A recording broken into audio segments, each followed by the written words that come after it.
আজ বড় ভারাক্রান্ত হৃদয়ে আপনাদের সামনে হাজির হয়েছি। আজকে কথা বলবো মাদক বিষয়ে। কিভাবে একটি পরিবার ধ্বংস হয়ে যায়, একটি সমাজ পঙ্গু হয়ে যায়, তা আমি নিজ চোখে দেখেছি।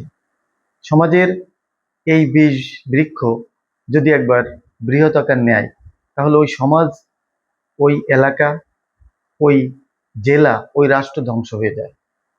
এবং এর সঙ্গে প্রশাসন কিভাবে জড়িত হয়ে তাদেরকে পেছন থেকে সহযোগিতা করে, সেটা আজকে আমরা আলোচনা করব। আজ আমি কথা বলছি আগস্ট মাসের শেষের দিকে।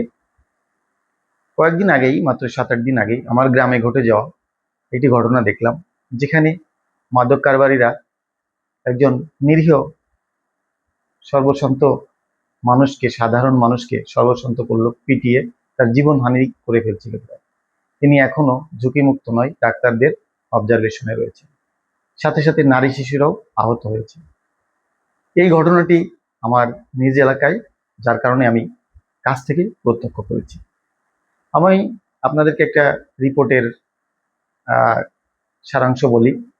সেই রিপোর্টটা ছিল যে 2011 সালে সারা দেশে প্রায় 10,000-এর বেশি ইয়াবা নিরাপত্তা বাহিনী প্রয়োগ করে। 2011 সালে সেটা ছিল প্রায় লক্ষাধিক। 2012 সালে ছিল সেটা 10 লক্ষের উপরে, এবং 2013 সালে সেটা প্রায় 1.25 কোটি বা 1 কোটি, এবং 2015 সালে 1 কোটির উপরে, এবং 2016 থেকে সম্ভবত সেটা 10 কোটি ইয়াবা।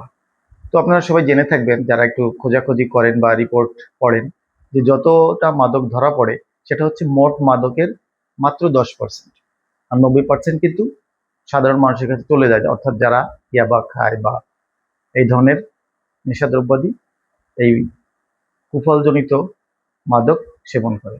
এবার আপনারা বুঝে চিন্তা করুন, যদি 10 কোটি ইয়াবা ধরাই পড়ে, তাহলে আরো প্রায় 90 গুণ, অর্থাৎ 900 কোটি ইয়াবা সারা দেশে ঢুকে গেছে ওই বছর।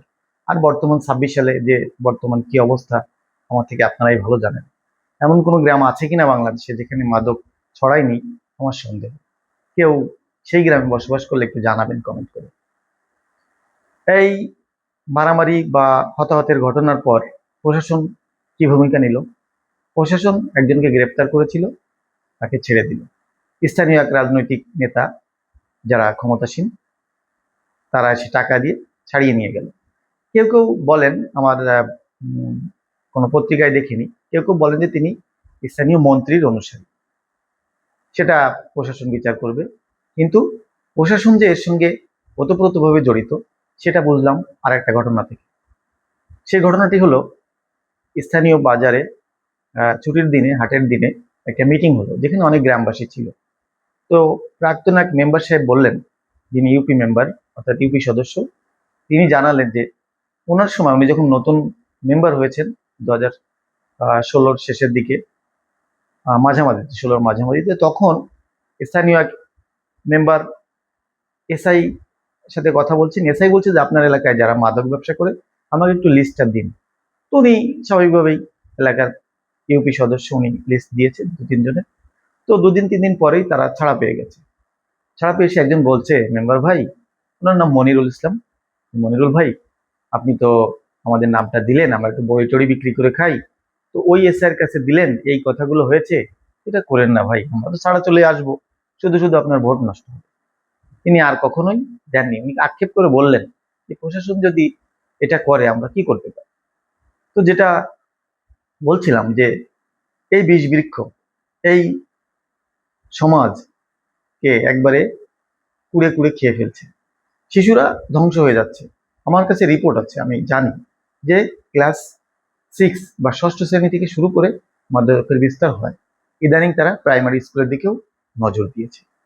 তো পিতামাতা হয়তো বুঝতে পারছে না, তারা চিন্তা করছে আমার ছেলে মেয়ে পড়ছে, তারা খেলা করতে যাচ্ছে, বাট তারা যে বিকালবেলা মাদকের দিকে ঝুঁকে পড়ছে, বা সন্ধ্যা একটু লেট হলে চিন্তা করছে হয়তো নামাজ পড়তে যাচ্ছে, বাট তারা যে মাদকের দিকে চলে গেছে, সেই বা গাঁজা।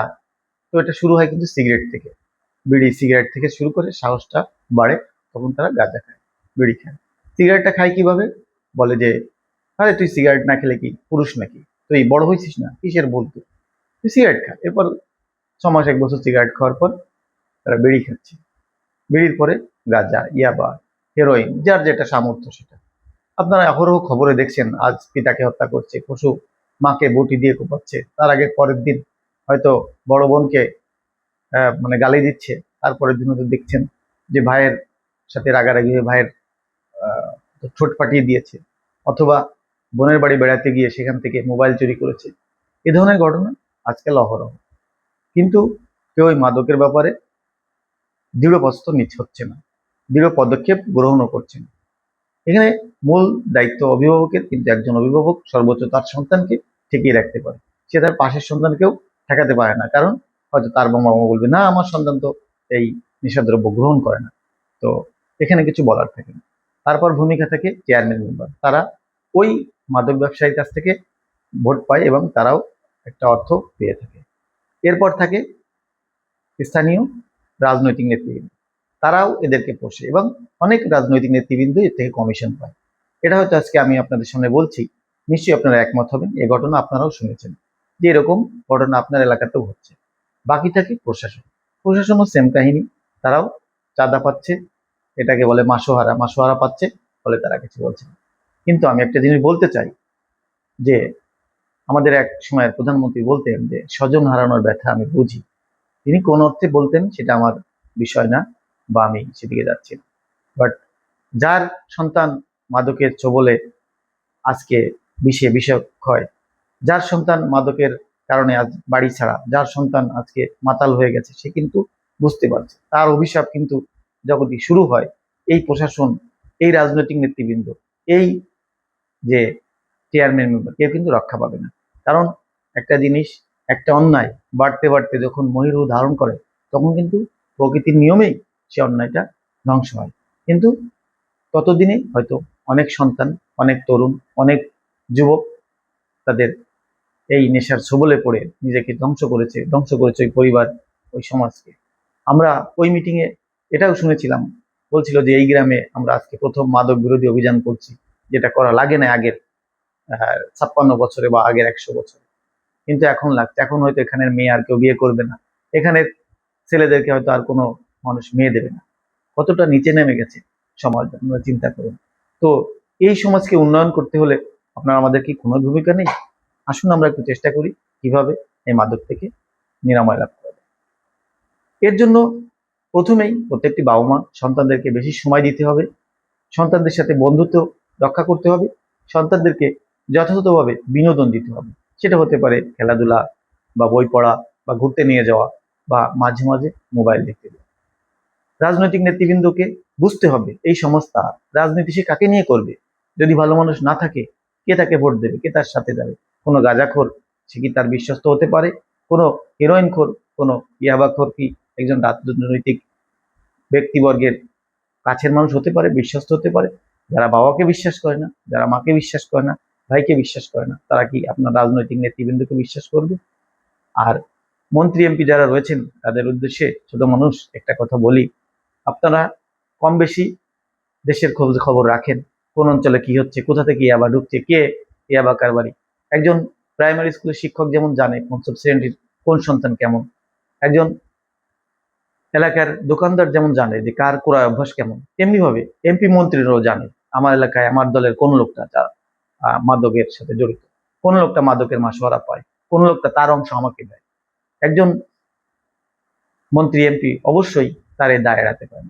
সর্বশেষ প্রশাসনের ভাইদেরকে বলি, আপনারা আছেন মনে করছেন যে আমি তো চাকরি করি নোয়াখালীতে, আমার পরিবার থাকে যশোরে, আমার পরিবার ঠিক আছে না ভাই, আপনার পরিবারও আজকে এই নেশার ছোবলে আক্রান্ত হচ্ছে। আর যদি আপনি এইখানে ওই নোয়াখালীর সন্তানদেরকে বাঁচানোর বদলে আপনি ওই গাঁজাখোরদের, মাদক বিক্রেতাদের কাছ থেকে মাসোহারা নিয়ে খুব মজে থাকেন, আপনি ভুল করছেন। কারণ আপনার ওই আয়ের অংশ আপনার সন্তান খাচ্ছে, সেও মাদকে হয় পড়বে, না হয় তার সন্তান মাদকে পড়বে, আর সে না হয় মাদক দ্বারাই আক্রান্ত হবে। এটা ভুলে যাবেন না, এটাই বিধির নিয়ম, এটাই সমাজে হয়ে আসছে। অন্যায়ের একটা প্রতিবাদ হতেই থাকে।